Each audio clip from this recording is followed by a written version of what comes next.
সকালের ব্রেকফাস্ট হোক বা বাচ্চাদের স্কুলের টিফিন, এরকম যদি গরম গরম ডিম পরোটা বানিয়ে দেন তাহলে বাচ্চা থেকে বড় সকলেই কিন্তু ভীষণ আনন্দের সহিত খেয়ে নেবে। তো কী করে আমি তৈরি করি সেটাই দেখাচ্ছি।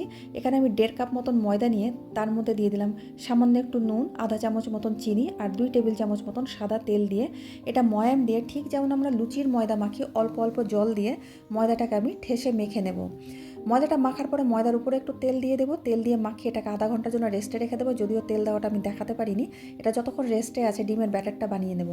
তো আমি নিয়েছি 3খানা ডিম, আপনারা যতটা পরিমাণে করবেন সেই হিসাবে আপনারা ডিম নিতে পারেন। 3খানা ডিমকে প্রথমে আমি ভেঙে নিলাম একটা বাটির মধ্যে, ফাটিয়ে নিয়ে তারপরে খুব ভালো করে এটাকে ফেটিয়ে নেব। একটা চামচের সাহায্যে, কাঁটা চামচের সাহায্যে বা ব্লেন্ডারের সাহায্যে আপনারা এভাবে ফেটিয়ে নিতে পারেন। তারপরে দিয়ে দেবো এর মধ্যে পেঁয়াজ কুচি। পেঁয়াজটাকে আমি কিন্তু খুব কুচি কুচি করে কেটেছি, আর কাঁচা লঙ্কা কুচি। ঝালটা যেমন খাবেন সেইভাবে ঝাল দিয়ে দেবেন। আর ধনেপাতা কুচি। এর মধ্যে কিন্তু টমেটো কুচিও দেওয়া যেতে পারে, যেহেতু আমার বাড়িতে টমেটো কুচি কেউ পছন্দ করে নাই পরোটার মধ্যে, তাই আমি দিইনি। আর দিয়ে দিলাম পরিমাণ মতো নুন। অন্য কোনো মশলা কিন্তু আমি দেবো না। ব্যাটারটা তৈরি করে এক সাইডে রেখে দিলাম। আর যে 1.5 কাপ আমি ময়দা মেখেছিলাম তার থেকে আমি লেচিগুলো কেটে নিয়েছি। নর্মাল যেমন আমরা পরোটা তৈরি করি সেই রকমই লেচি নিয়েছি, খুব বড়ও না খুব ছোটও না। লেচিটাকে নিয়ে গোল করে এবার পুরো বেলুন চাকির উপর আমি তেল মাখিয়ে নিলাম, আপনারা দেখতে পাচ্ছেন। তেল মাখিয়ে নিয়ে আর এই লেচিটাতেও তেল লাগিয়ে আমি কিন্তু পরোটা বেলে নেব একদম পাতলা কাগজের মতন।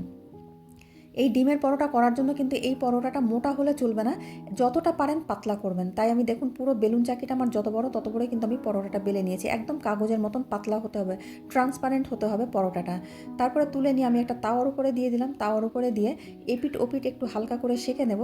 সেঁকে নেওয়ার পরে তারপরে এর এক সাইডে আমি ডিমের যে গোলাটা আমি তৈরি করেছি সেই গোলাটা দিয়ে দেবো। একেবারে মাঝখানে দেবো না, এক সাইডে দেখুন আমি 2 চামচ মতন আমি ডিমের গোলাটা দিয়ে আর এক সাইডটা দিয়ে পরোটাটা এভাবে মুড়ে নিলাম। মুড়ে নেওয়ার পরে আমি 2 মিনিট নাড়াচাড়া করব না, একই রকম রেখে দেবো, তাহলে কী হবে ডিমটা ভেতরে জমে যাবে। তারপরে আমি চারিদিকে তেল ছড়িয়ে ছড়িয়ে পরোটাটাকে উল্টিয়ে পাল্টে মুচমুচে করে একেবারে লাল লাল করে ভেজে নেব। খুব সহজ রেসিপিটা, একবার করলে আপনারা বুঝতে পারবেন। দেখুন ডিমটা ভেতরে জমে গেছে, তাই ডিমটা আর বেরোবে না। আর পরোটাটার কালারটা কত সুন্দর এসছে। এইভাবে মুচমুচে করে আমি ভেজে নিয়ে তারপরে আপনাদের সার্ভ করে দেখাচ্ছি। তৈরি হয়ে গেল আমার ডিমের পরোটা। এটার সাথে কিন্তু অন্য কিছুই লাগে না, কোনো তরি তরকারি। টমেটো সসের সাথে এটা খেতে ভীষণ ভালো লাগে। আর ভেতরটা আমি আপনাদের খুলে দেখাচ্ছি যে ডিমটা কীভাবে চারিদিকটা ছড়িয়ে গেছে খুব সুন্দরভাবে। তো ভীষণ সহজ একটা রেসিপি, আপনারা বাচ্চাদের টিফিনও এটা দিতে পারেন। তো কেমন লাগলো রেসিপিটা অবশ্যই কিন্তু কমেন্ট বক্সে কমেন্ট করে জানিয়ে যাবেন।